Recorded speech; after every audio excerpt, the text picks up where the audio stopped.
She only touched Jesus' cloak and was healed. It is one of the most profound and symbolic passages in the Bible when it comes to faith, hope, and emotional restoration. The woman with the issue of blood is mentioned in the Gospels of Matthew 9:20-22, Marcos 5:25-34, Lucas 8:43-48. She had suffered for 12 years from constant bleeding, a condition that, according to Jewish law, made her ritually unclean, meaning she had to live in isolation, socially rejected, unable to touch or be touched by anyone. She had no name recorded in the Bible. Scripture does not mention her name.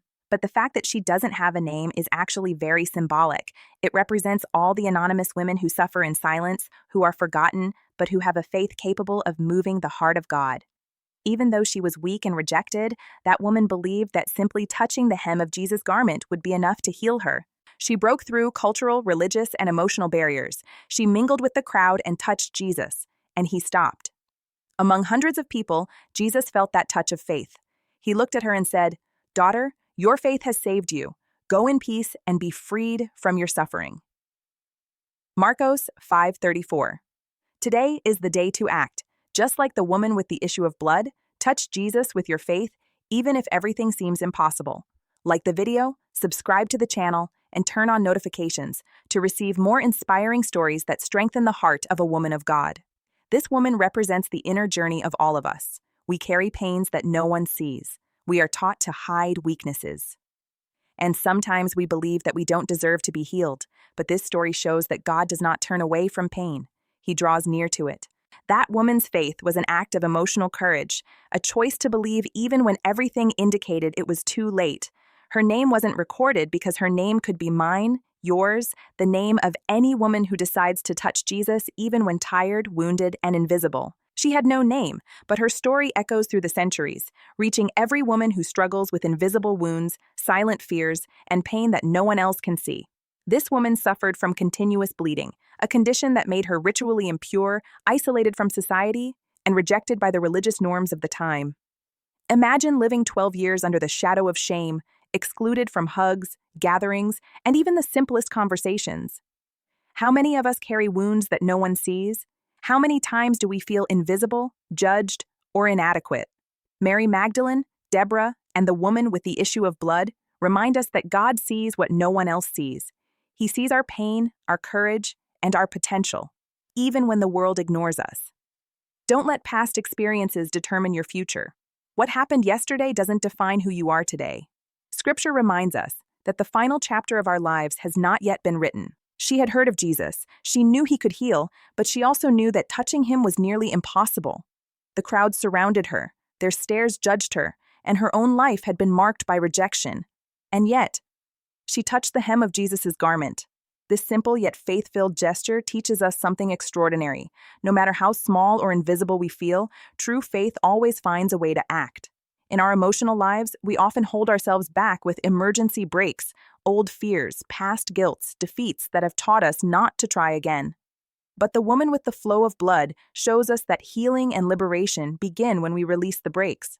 Many women confuse their flaws or moments of weakness with who they truly are. How many times have you thought, if I don't do this right, I'm a failure? The woman with the issue of blood teaches us to separate what we do from who we are. She didn't need to prove anything to anyone. The touch that healed her body was motivated by faith, not performance. And Jesus said to her, "Daughter, your faith has healed you. Go in peace and be freed from your suffering." Mark 5:34. She does not go in peace because of her ability or status, but because of the faith that motivated her to act. Consider what this story teaches us about emotional and spiritual intelligence. 1. Self-knowledge and acceptance. Acknowledge your pain, your fears, and your wounds. Don't hide them. Present them before God. He can transform every scar into testimony. 2. Perseverance. In the midst of pain, despite being rejected by everyone, she didn't give up. Learn to persevere. Faith, even in the most difficult times. Persistence is what distinguishes a transformed life from a frustrated life. 3. Courage to take action. Same when everything seems impossible, take action. With faith, it can change your life and inspire other women. 4. Identity beyond the past. You are not defined by your flaws, but by your love and purpose that God has in store for you. The woman with the issue of blood is no longer defined by suffering. She became an eternal example of faith. 5. Impact of a decision. Her touch not only healed her body, but also placed her in center of God's plan. Each true act of faith transforms not only you, but also the world around you. Reflect. That are there old fears you need to let go of? That are there still wounds preventing you from opening yourself to God's grace? That can moments of doubt be transformed into courage? Start now. Reserve daily time for prayer and meditation on the Word. Reflect, recognize their achievements, even the small ones, and acknowledge their strength. Surround yourself of women who uplift, inspire, and empower you. If you feel shame or fear, remember the touch of the woman of the flow. Blood. 1. A small act of faith can bring about complete transformation. Women, the miracle lies not only in physical touch, but in the decision not to surrender to pain, to believe in restoration, and to act despite the circumstances. Mary Magdalene, Deborah, and the woman with the issue of blood remind us that God sees beyond appearances. A true faith breaks through invisible barriers. A courage and persistence free us from emotional chains. Today, make the choice to release the brakes on your soul. Let the love of Christ touch your wounds and declare, I am not defined by the past. I choose faith. I choose courage. I choose the life God has for me. And just as the woman with the issue of blood emerged from anonymity to become eternal in hearts and in faith, you too can be the woman who transforms pain into purpose, fear into strength, and wounds into testimony. No matter how much you've suffered, how much the world has rejected you, or how many doors have been closed to you, the faith that touches Jesus transforms everything. Today, release your inhibitions, take the first step, and allow Him to write your story of victory. In the biblical story, the woman with the issue of blood spent 12 years living imprisoned, limited by pain, shame, and isolation. Today, many modern women carry emotional emergency brakes, old fears, resentments, guilt, and insecurities that prevent their hearts from moving forward. What did the story of the woman with the issue of blood say to your heart today? Write in the comments how you want to release the brakes in your life and allow faith to transform your wounds. Share this video with another woman who needs to hear this message of hope and courage. Imagine driving a car with the handbrake on. You accelerate, but you don't go anywhere.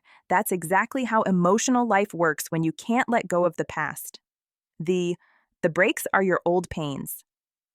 Your accelerator is your faith and courage. The road is your life, full of opportunities and purposes that God has given you, wants to deliver. Like the woman with the issue of blood, letting go of the brakes is an act of courage, a conscious decision to allow oneself to move forward despite fear. She didn't need any great heroic acts. A simple touch of Jesus' cloak changed everything. For modern women, this is how small daily actions transform their emotional lives. To do a 10-minute morning meditation or prayer, to choose to forgive someone who caused pain, to say no to something that consumes emotional energy, to share feelings shared with someone trustworthy. These small touches of faith can generate profound changes, just as her touch brought physical and spiritual healing. The woman with the issue of blood didn't need to prove anything to anyone. She wasn't defined by her suffering, but by the faith that drove her. In the modern world, many women confuse performance with identity. With "I'm not meeting my work goals, I feel useless." With "I'm not the perfect mother, I feel inadequate." With "my appearance doesn't please others, I feel rejected." The lesson here is clear. A woman's worth is not in what she does, but in who she is in the eyes of God. Every mistake or stumble does not erase your dignity or purpose. You are a child of God before any action or outcome. She endured years of rejection and suffering, but she never gave up on seeking healing. Persistence is the ability to keep moving forward even when obstacles seem insurmountable. Persist in caring for mental health, even when bad days seem to win. Persist in learning, studying, or reinventing oneself, despite criticism or failures. Persist in relationships and connections that foster emotional growth, even when it's easier to isolate yourself. The active faith of the woman with the issue of blood teaches us that daily perseverance transforms pain into victory. She lived invisibly and under judgment, but she dared to believe that she deserved to be healed. Modern women face social judgment, unrealistic standards, and constant pressure. Comparisons on social media that create insecurity. Comments, critics of colleagues or family members. The weight of expectations that seem impossible to meet. The secret is not to allow those external voices to define your worth. Like Mary Magdalene or the woman with the issue of blood, let God be the voice you listen to first. For women today, vulnerability is essential for emotional growth. To share feelings and difficulties with trusted friends or mentors. Admit when you don't know something or need help. To recognize wounds from the past without blaming oneself. Vulnerability opens doors to healing, connection, and strengthening of faith, just as it did for the woman with the issue of blood. Her touch brought about a complete transformation, body, mind, and spirit. In modern life, emotional and spiritual balance begins from within. Cultivar, healthy self-care habits, prayer, reading, meditation. Identify and transform negative thought patterns. To establish emotional boundaries to protect one's own energy. Look for purpose and meaning in small daily decisions. True restoration does not depend on the external world, but on inner faith, courage, and commitment to oneself. After being touched, she did not remain silent. Her story inspires generations. Modern women can become channels of hope, sharing stories of overcoming challenges in support groups, encouraging friends and family seeking emotional and spiritual healing, witnessing how faith transforms lives, even in the deepest pain. Every act of faith can be a light for other women who are still walking in the dark. The miracle of the touch of the woman with the issue of blood calls us to action. 1. Identify emotional breaks. What's stopping you from moving forward? 2. Do small acts of faith daily. They generate major changes. 3. Separate performance identity. You are loved and worthy, regardless of what you do. 4th, persistence. It is essential. Keep going even when circumstances seem impossible. 5th, exercises vulnerability. Allow yourself to be seen, heard, and healed. 6. Transform your pain in purpose. Use your story to inspire other women. The touch of faith transforms the wounded woman into a living testament to courage. Release the brakes, believe in the impossible, and allow God to write a new chapter in your life. You are not alone. God sees your pain and wants to restore your life. Share in the comments an area of your life that you want to surrender to Him. Inspire other women to believe that a small act of faith can bring about complete transformation.